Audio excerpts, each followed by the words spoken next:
Recording in progress.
I've never used a lapel mic.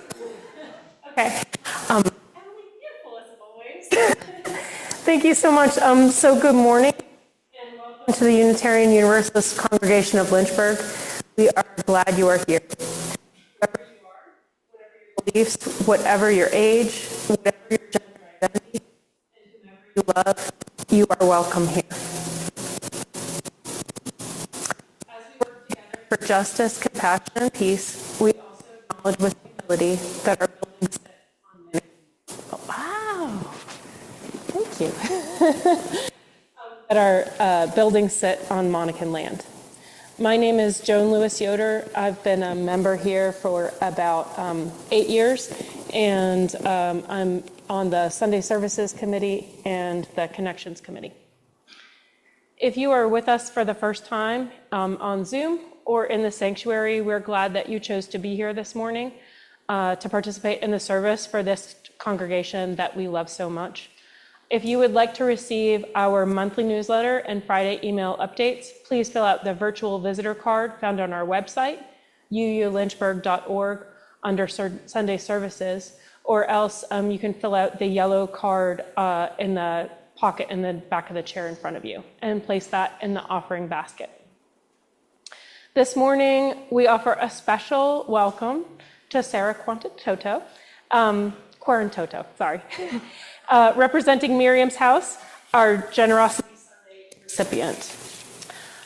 Today at 2 p.m. in Unitarian House Library, there's going to be a curated episode of Star Trek that focuses on the theme of generosity, so join us for that. And if you have questions that you would like to ask about the 2026 budget or about the pledge process, please see Betty Corbin or reach out to her by email. Do we have any announcements? No announcements. Okay, so now I invite us to release our worries about the world and our lives as we enter into the service by taking some slow, calming breaths.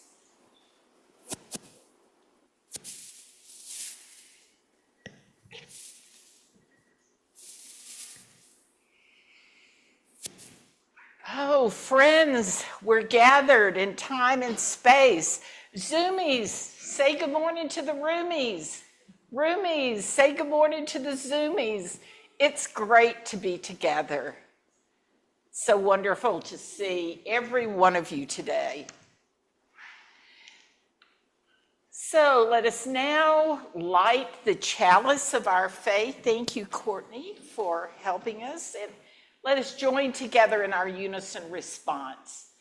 May the light we now kindle inspire us to use our powers to heal and not to harm, to help and not to hinder, to bless and not to curse, to serve you, O Spirit of life. Now, Emily, this is another hymn that I picked because I like the words. Is it singable? Of course. Okay. So let's rise in body or spirit as we share hymn 129.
I'd like to invite our young at heart to join Courtney and me for a really neat book that I didn't know about until Courtney found it.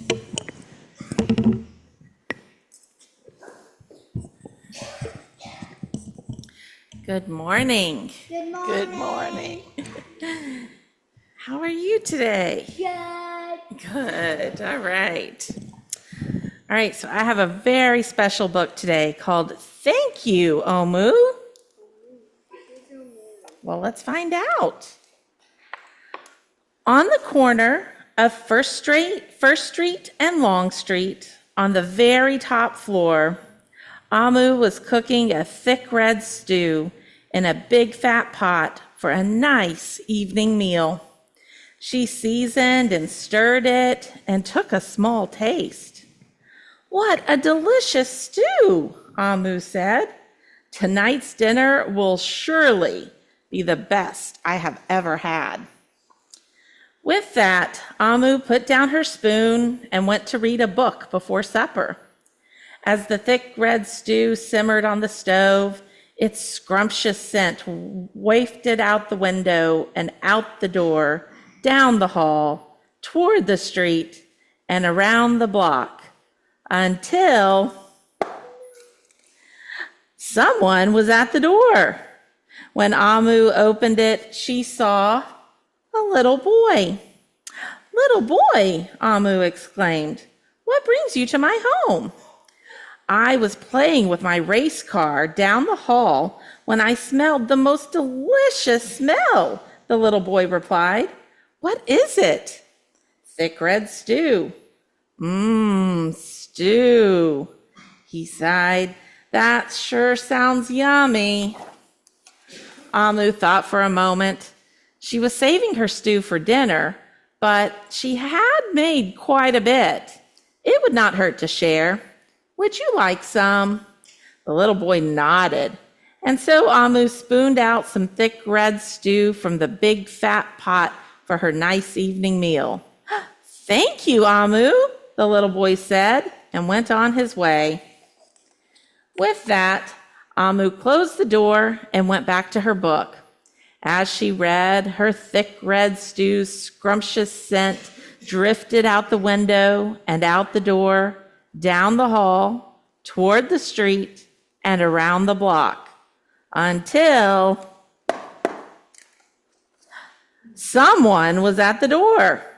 When Amu opened the door, this time she saw a police officer. "Mrs. Police Officer," Amu exclaimed, "what brings you to my home?"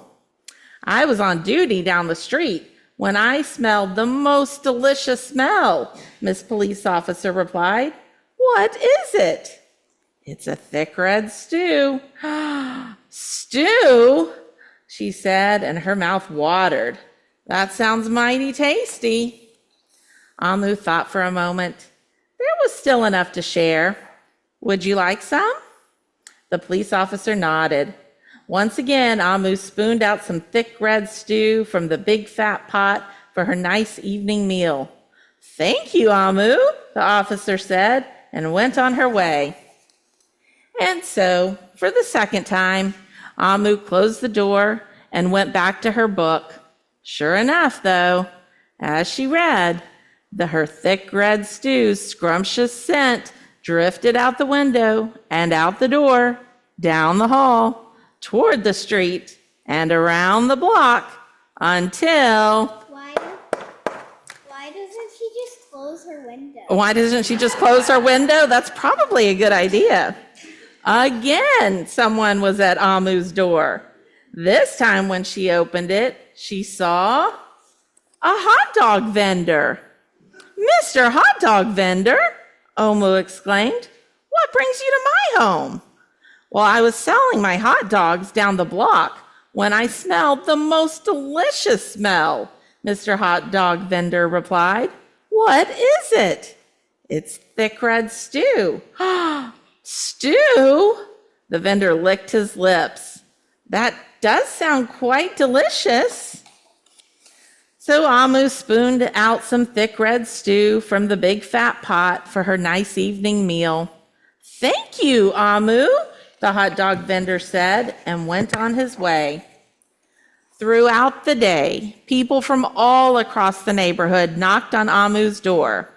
She fed a shop owner, a cab driver, a doctor, an actor, a lawyer, a dancer, a baker, an artist, a bus driver, a construction worker. Even the mayor stopped by. And each time they knocked, Amu shared. Soon the sky darkened, the street lights brightened, and it was finally time for dinner. But when Amu opened her big fat pot of thick red stew for her nice evening meal,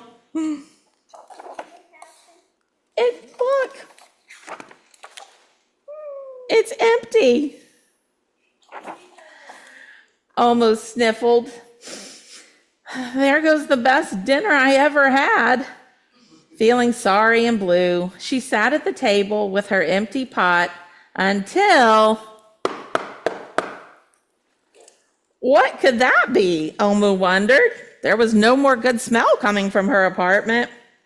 When she opened her door, she saw the little boy, the police officer, the hot dog vendor, the shop owner, the cab driver, the doctor, the actor.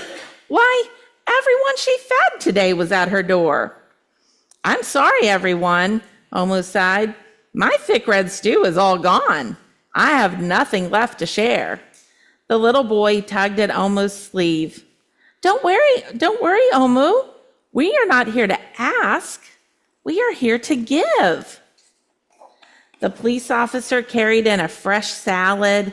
The mayor entered with a roast chicken. The baker brought a collection of sweet goodies. Even the little boy presented Omu with something special in a shiny red envelope. Everyone who had knocked on Omu's door that day squeezed inside her tiny apartment, and together they ate, danced, and celebrated. While Omu's big fat pot of thick red stew was empty, her heart was full of happiness and love. That dinner was the best she had ever had. Yay. I'm glad she got some food to fill her tummy, huh? Well, I really thought this was a great book while we're talking about gratitude this month, but especially because yesterday here at church, we had our Friendsgiving meal, and so many people came and everybody brought something to share. Somebody brought turkey and potatoes and green beans, and we all sat together in our big fellowship hall and shared a table together and lots of food. And I liked how everybody came together to make one big meal. It was really yummy. Yeah, and we even had sweet potatoes from the veggie spot. That's right. The sweet potatoes came from our veggie spot. That was a really special treat. Yeah, and we had so many friends stop by. It was a really fun time and so delicious. So I like that this story shows us that when we all come together, we can make something really tasty to share with one another. All right, so upstairs today, we're going to be talking about how our gratitude for one another and for the things we have can be a superpower. And we're going to learn how we can use that superpower to do good things. So we ready to head upstairs? All right, Nora's going to be our line leader today.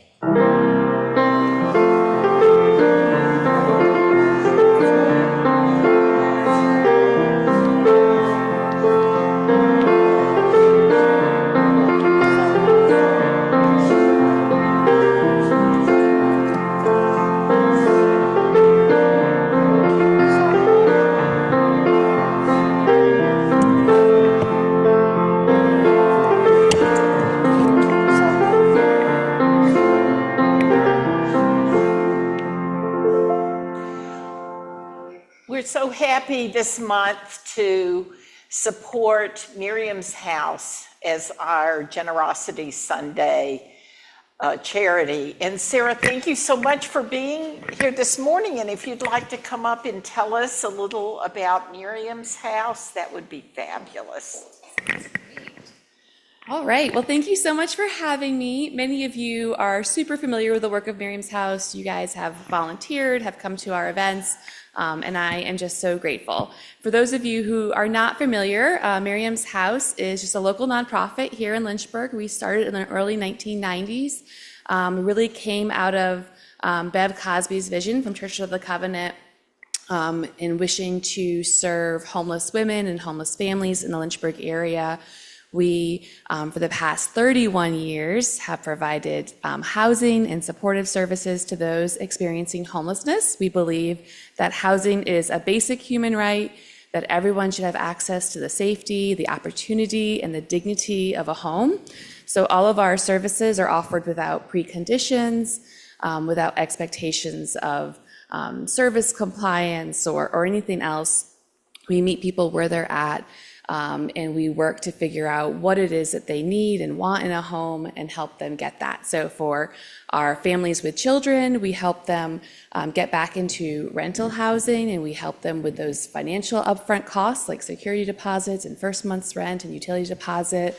And then we support them until they're stably housed. For our young people, 18 to 24, we have a program where we help them kind of get back on their feet. That can be a little bit longer because young people sometimes need some more support than our families. And then we also serve those experiencing chronic homelessness. So those who have been homeless for many, many years and have a lot of needs. And we help them with housing and supportive services so that they can remain stably housed. In 2026, we'll use our building on Magnolia Street to have a family shelter. Many families in our community over the last few years have been sleeping in their cars or in abandoned buildings because we just don't have enough shelter capacity right now. So we're converting our on-site building to a family shelter where families can come and stay for a few weeks while we help them get back into safe rental housing. So we are so grateful for all the support that we receive from this community and from this faith community. We know that our work is very, very expensive. It's a lot to help those experiencing homelessness, but we know it's worthwhile, and it's only possible because of the support of all of you. So thank you so much. Thank you, Sarah.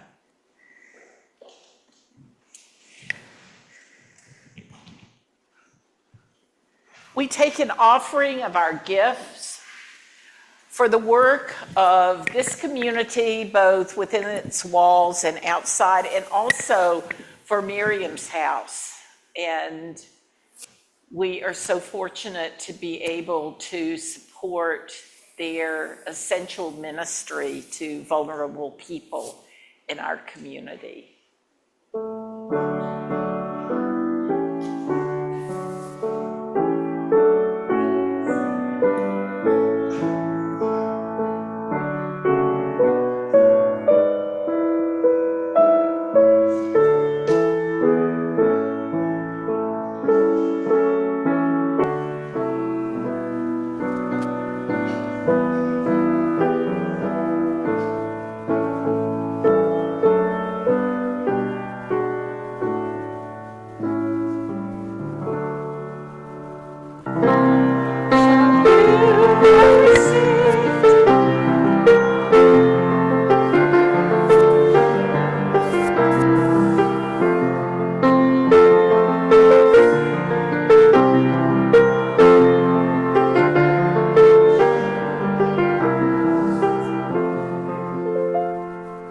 Thank you for your generosity.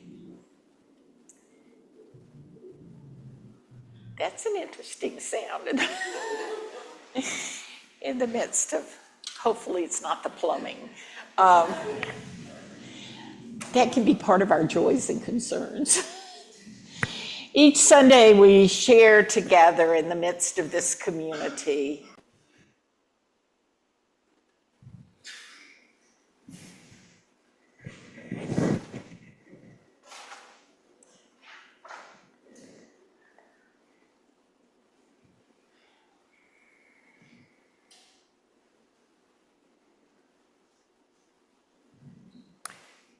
Spirit of life and love, we're so aware today of the wonder and beauty of life and also of its fragility.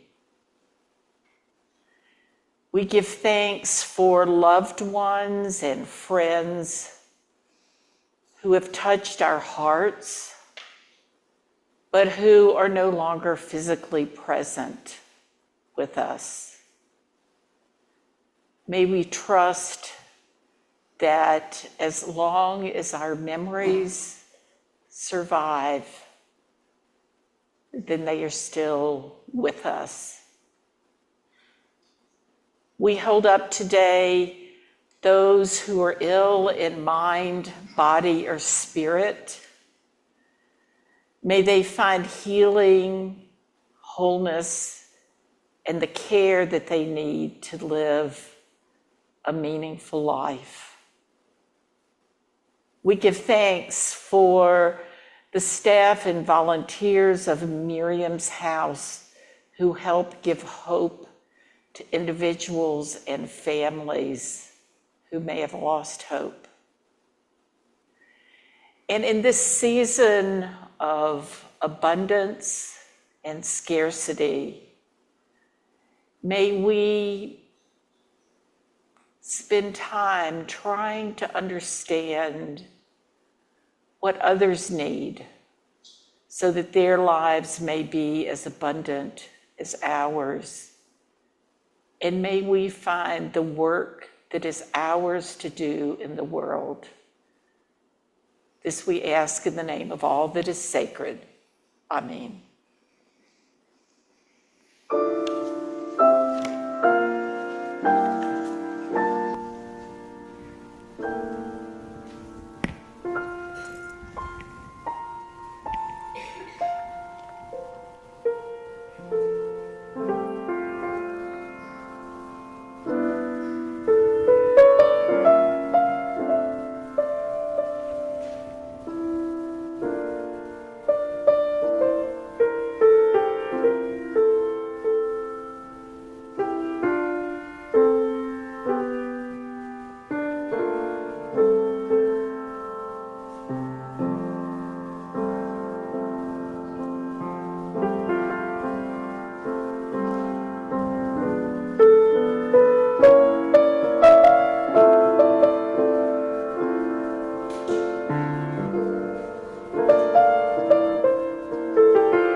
Thank you, Emily. Joan, shall we? We decided we were going to have a less formal service, and you can really have the Pope chair if you. No Pope chair for me. It's good growth for you, Terry. Oh, yeah. It is good growth for me. I had a seminary professor who was a Catholic priest who went to the Vatican to try to give the precedent for a woman pope, but he didn't do very well. So well. Before we start, Emily, those songs that you picked for today, those songs are already so rich and meaningful to me in so many ways. And I was sitting here listening to them and thinking about the words and how they connect to today's service. And I feel like they really do, but in ways that just make the songs and the lyrics even more deep and more complex in their meaning. And it was just really powerful, like. Perfect. So I found a reading a week or so ago entitled, "What is Pilgrimage?" A pilgrimage is a ritual journey with a hallowed purpose. Every step along the way has meaning. The pilgrim knows that life-giving challenges will emerge. A pilgrimage is not a vacation. It is a transformational journey during which significant change takes place. New insights are given, deeper understanding is attained, new and old places in the heart are visited. Blessings are received and healing takes place. On return from the pilgrimage, life is seen with different eyes. Nothing will ever be quite the same again. So I think I can say that Joan and I had transformative experiences on our pilgrimage, our Living Legacy Civil Rights pilgrimage. And though our personal backgrounds are different, both of us were really open to experiencing the stories and the painful history that still exists in our culture.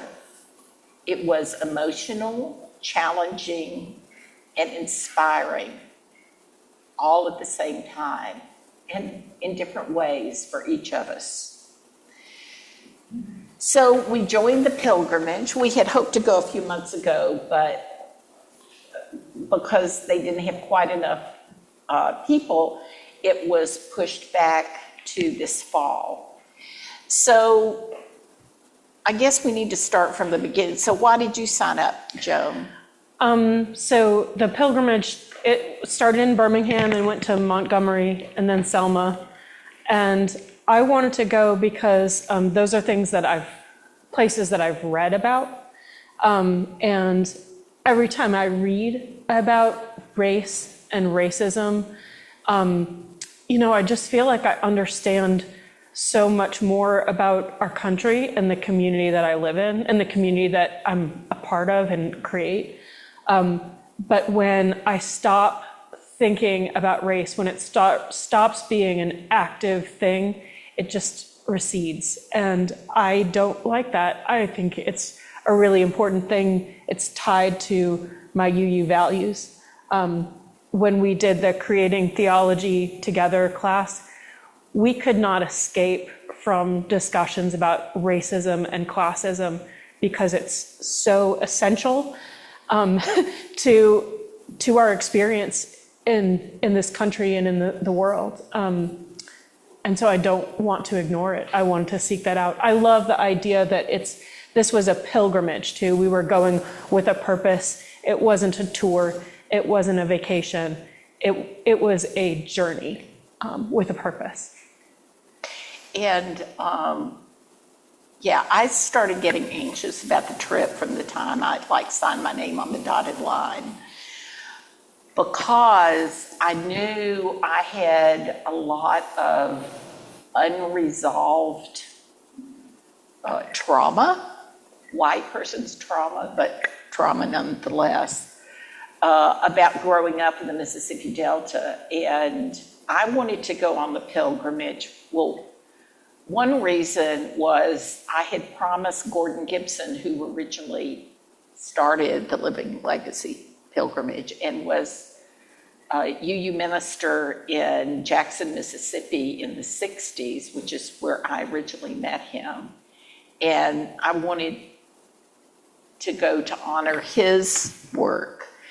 But I also went because I felt like I needed a different, new perspective on some of my own life experiences. And that was really important to me. And also I realized that many of the people that we met on the trip are sort of the last of the survivors from that civil rights period.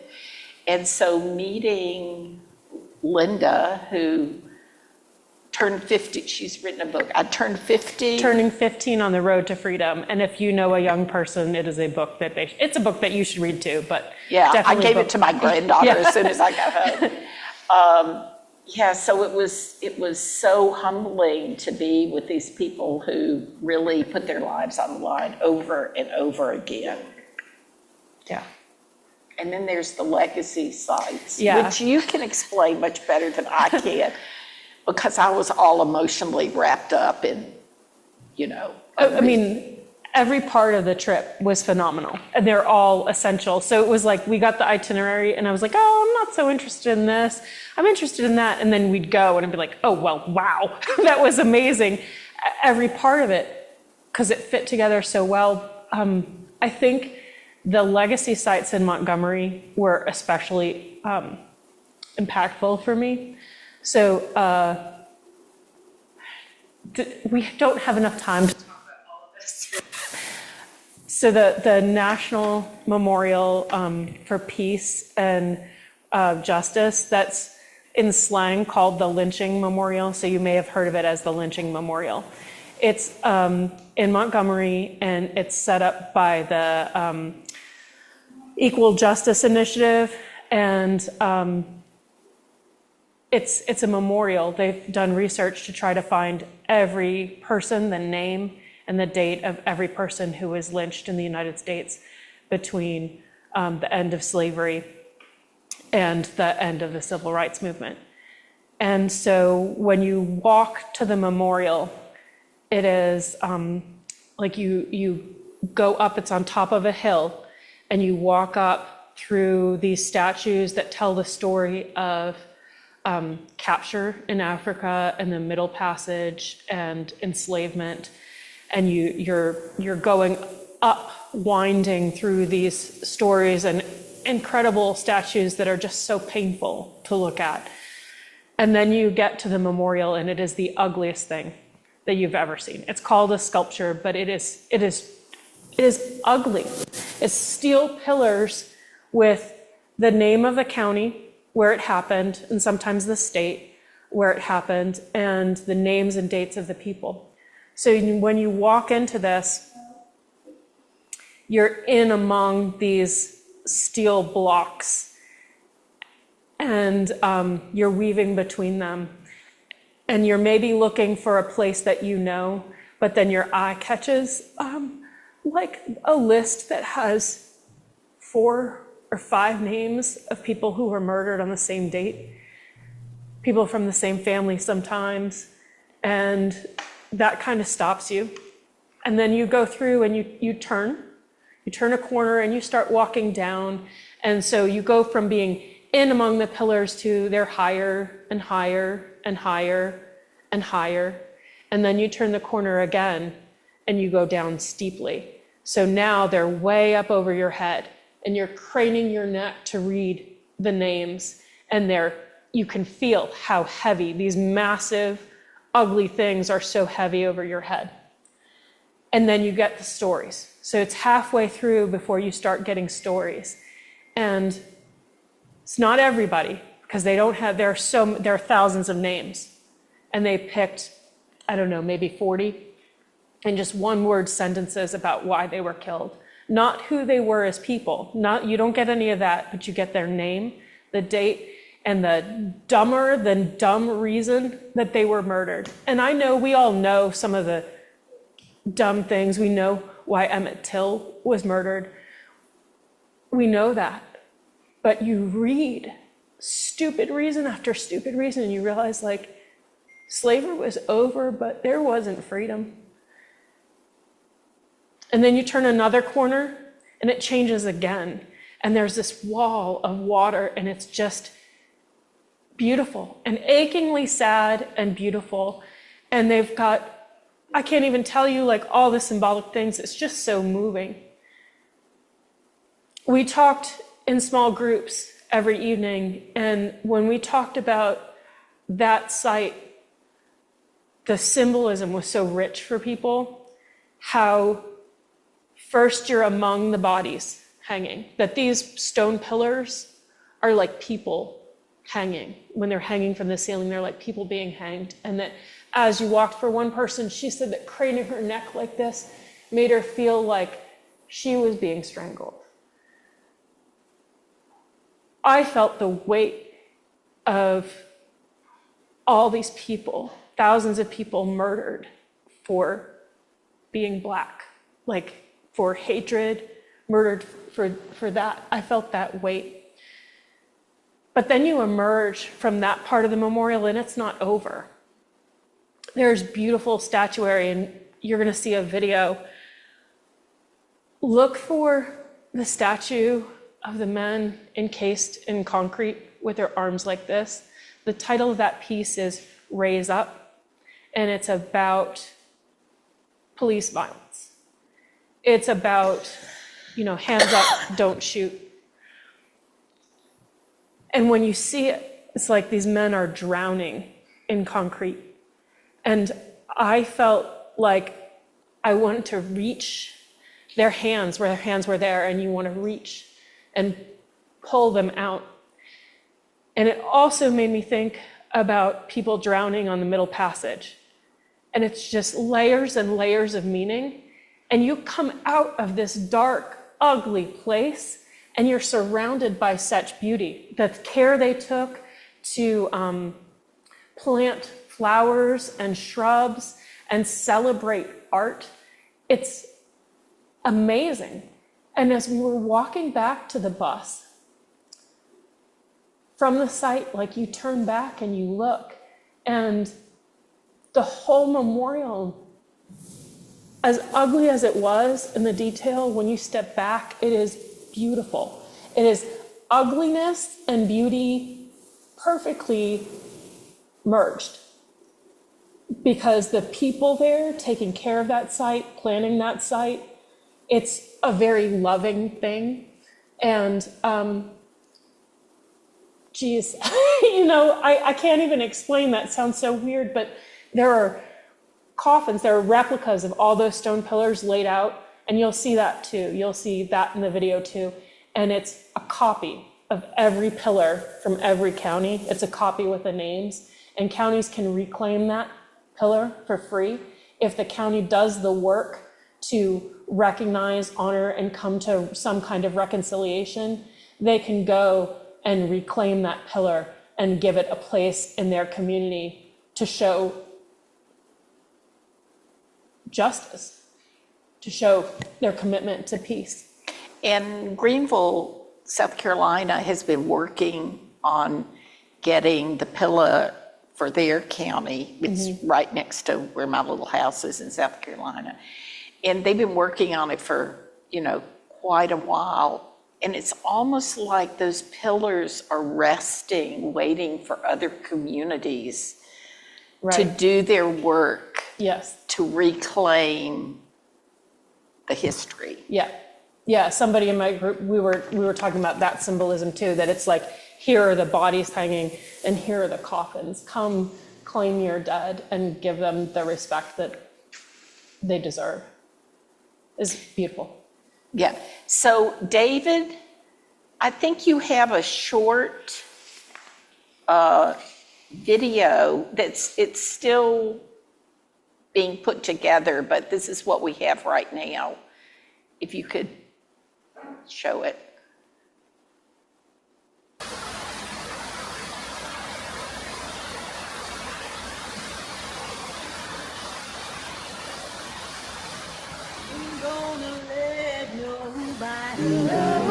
Turn me round, turn me round, turn me round, ain't gonna let nobody turn me round, gonna keep on walking, keep on talking, marching up to freedom land.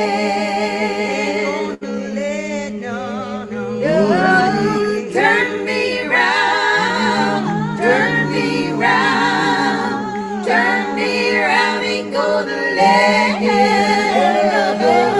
turn me round, I'm gonna keep on walking, keep on talking, marching up to freedom land.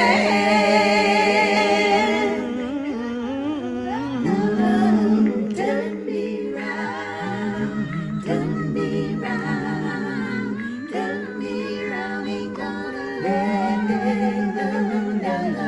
turn me round, I'm gonna keep on walking, keep on talking, marching up to freedom land.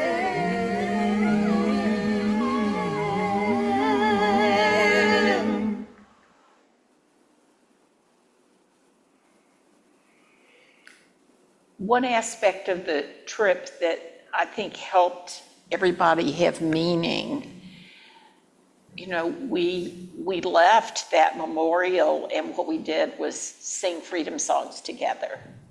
There was a woman who has worked with Sweet Honey in the Rock, and to then sing as we're feeling all of these deep feelings was very profound for me. Yes. So did you want to say something about Linda? Yeah, sure. So Linda Blackman Lowry was the woman who wrote the book, Turning 15 on the Road to Freedom. She shared with us her story, which was so special to hear. Anytime somebody opens up to you like that, it was to a room of mostly white people. It was just like a privilege to listen to. And she talked about being beaten. She needed something like 32 stitches after being attacked on the Edmund Pettus Bridge. And she talked about all these things, like the death of her mother and because of racism and all these things. And she did not break until she told us about blacking out and not remembering the attack. And then having the opportunity years later, somebody said, well, you know, we've got a documentary and we've got film of your attack. Would you like to see it? And she said, yeah. And so she watched it and she said, seeing her little body being kicked so viciously by this police officer that she flew up into the air, and the look of hatred on his face. And she said that when she watched George Floyd being murdered, when she watched video of that Derek Chauvin's face had the same look. And she broke when she was telling us that.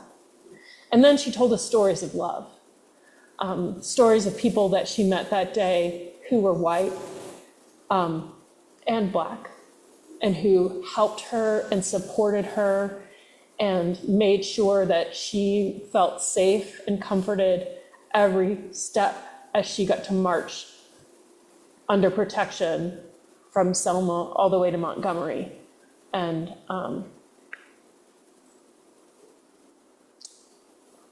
hatred and love, the ugly and the beautiful combined. And I think her story helped me release some of my guilt from my senior year in high school, when my high school was integrated. And by then I sort of understood what was going on in the civil rights movement and wanted to be active. But one day I was in the girls' bathroom with these two young Black women, and I wanted to say, "You're not alone."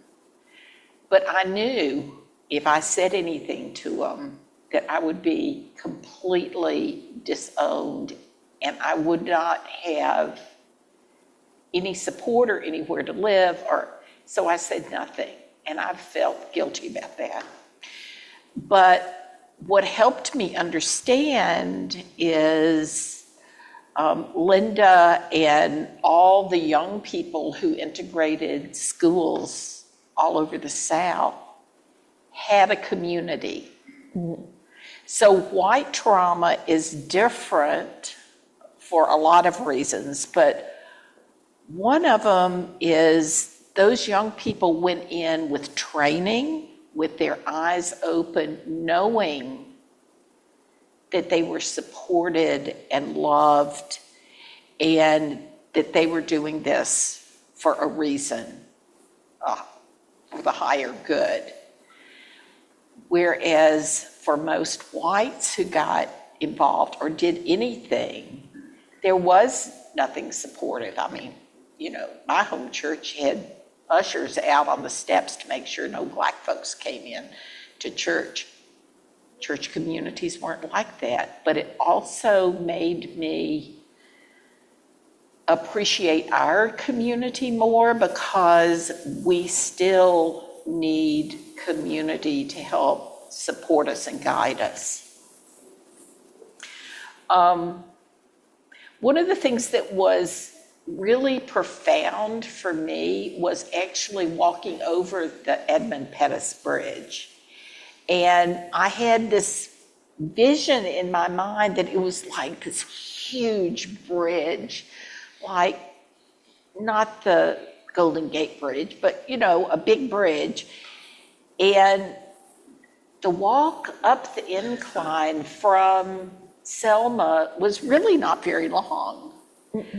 But I got to the crest of the bridge and I looked down, and it sort of took my breath away. I could just see in my mind's eye the dogs, the horses, the Alabama State Patrol.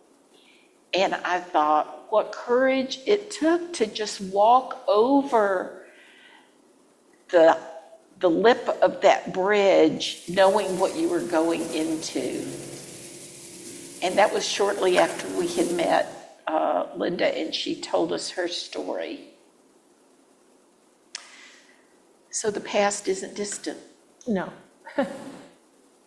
it's not. And I think too, we were on the pilgrimage with a lot of folks from Chicago. And I think about, what they've gone back to in their city, and the racial profiling and the violence. It's all the same. That hatred is all the same. And there's been evolution and progress, and it's sort of shifted. Do you want to talk about that some? It's all the same and it's different. So one of the other legacy sites, I talked about the memorial. There's also a legacy museum, and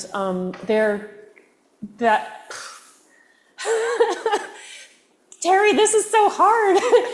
I am like an evangelist about this, and I've got to stop, because if you go on this, you'll have your own experience, but I want to tell everything that we saw and everything that I felt, but calm down, Joan, calm down. But in the Legacy Museum, they just do such a great job of illustrating the progress, and that they're at one point in kind of the middle of the museum, you go down this hallway and they say, look, slavery did not end, it evolved.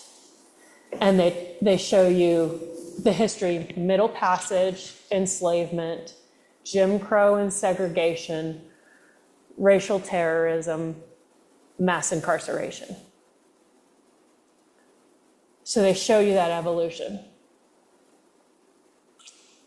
one of the incredible things is when you get to the mass incarceration, actually all through the museum, they have interactive pieces where you can see actors portraying enslaved people in jails.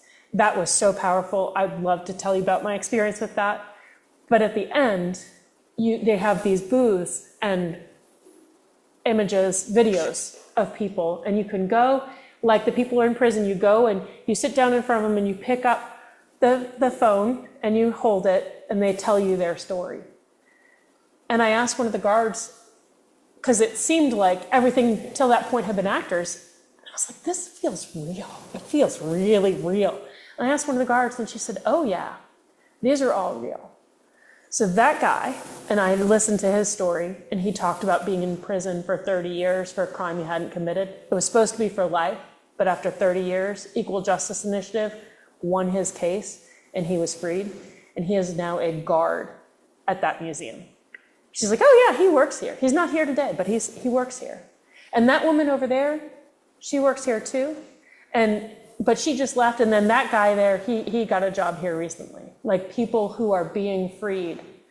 But even the people, just to listen to their stories of why they were in prison and what prison was like for them, that was also a gift, because they're shut away.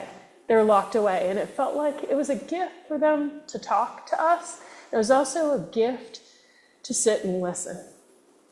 So that was a beautiful and inspiring piece of that museum, and I think it really helped me see racism doesn't end, it evolves. And I think it also highlights for us that we're not spectators. We're all part of the culture that enables an evolution of racism rather than, rooting out racism. So I think one of the things we also need to think about, just think about in September, the minister who was arrested by ICE. 2 days ago, a number of ministers have been attacked for protesting ICE. So it's continuing.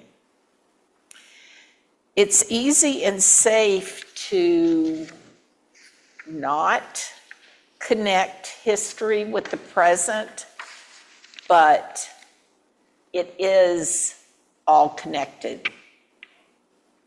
Birmingham is closer to us than where Joan's parents live. So we need to keep learning. We need to keep having these experiences. We need to keep listening. Because as much as the hate is out there, there have also been people who have been holding on to the truth, protecting it with love. Churches work to preserve the sites of bombings, the parsonage where the Kings lived during the bus boycott. People know the importance of honoring history. And right on the front porch, as you go into the King's house, is this sort of hollow where a bomb went off at their house. So we have to help keep it from happening again.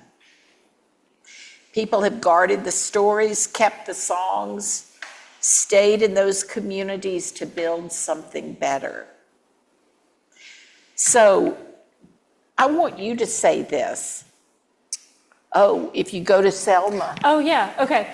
So in Selma, Alabama, we went to a coffee shop, and it's a Black-owned coffee shop, and she was telling us about the first coffee shop she opened, and it is located, she bought a cafeteria, an old cafe, that she remembers walking past when she was a kid, because she couldn't get served there, and now she owns it, and she serves coffee out of it, and it's just pretty cool, like creating jobs and making space for everyone in Selma and trying to revive a community that is really struggling. Still doing the work. They're still doing the work. And I loved that people in the community are raising money to build a foot soldiers park. You know, we talk about Dr. King, we talk about the famous people in the civil rights movement, but it wouldn't have happened without the foot soldiers. Future. So when we were there, obviously we were thinking about you all quite a bit. I thought about people that I've been in reading groups with and had conversations about race and racism with. Thought, like, you were all with us. And the teachers that I work with were with us too. And I just thought, oh, I wish Stacy could be here. I wish, like, you know, and I know that people won't have the same experience that I had, but you're going to have your own experience if you can go. So anyway, a lot of people can't go because of the time of year that it's scheduled. My teacher friends, for example, couldn't go. But the Living Legacy Project said if we can get a group of at least 30 people, they break even. So I'm going to be trying to get together that group of 30 plus people, hopefully interracial, hopefully interfaith, hopefully intergenerational, to go have our own experiences, but together as a Lynchburg group, because I think this city needs that. And since I would be retiring here, I can be Joan's sidekick organizing. So, you know, this is November. We had our Friendsgiving yesterday. And this is the time of the year when we really want to focus on gratitude. But I've gotten to the point that I also want to honor that this is also a season of mourning for some people. And when we approach a holiday, and I think Thanksgiving is one of those where we do need to approach as a pilgrimage, then we're able to see holidays from the complexity of what culture we're coming from and what voice we're coming from. We need to approach the holiday with humility. And one thing we learned on our pilgrimage is that faithful living includes acknowledging and holding multiple realities within us. You know, I had that experience when I was in high school, and I had a lot of guilt over that. And realizing I don't have to hold that guilt doesn't mean that there are not multiple layers of emotion and reaction that still exist within me.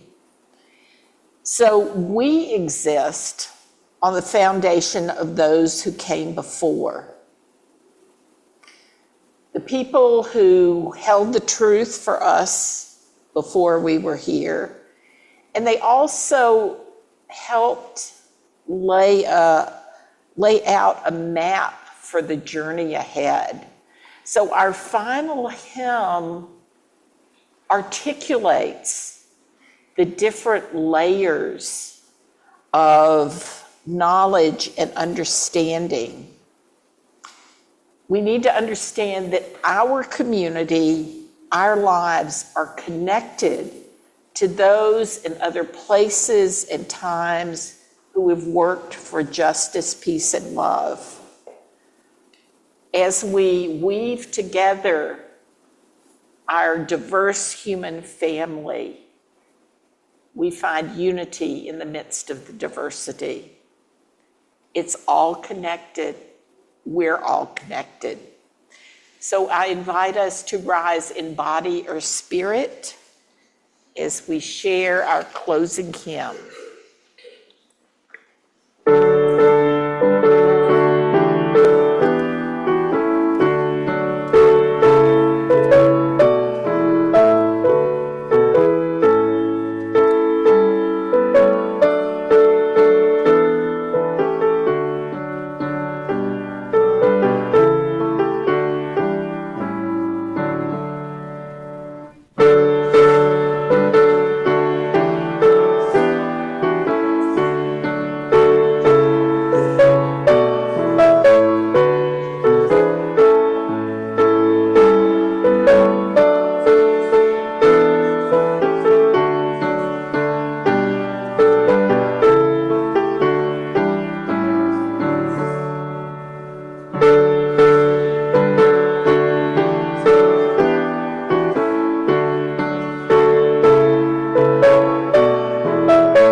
wave goodbye to our Zoomies?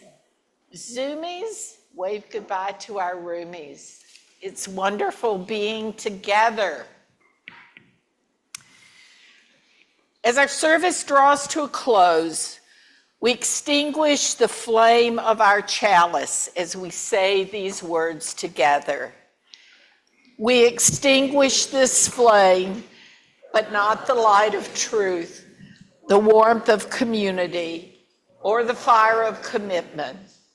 These we hold in our hearts until we are together again. And our final words of benediction and blessing come from the Reverend Michelle Collins. This flame is extinguished, but our gratitude continues in action. May your appreciation of life's gifts translate into work that extends those same blessings to others. Go in peace.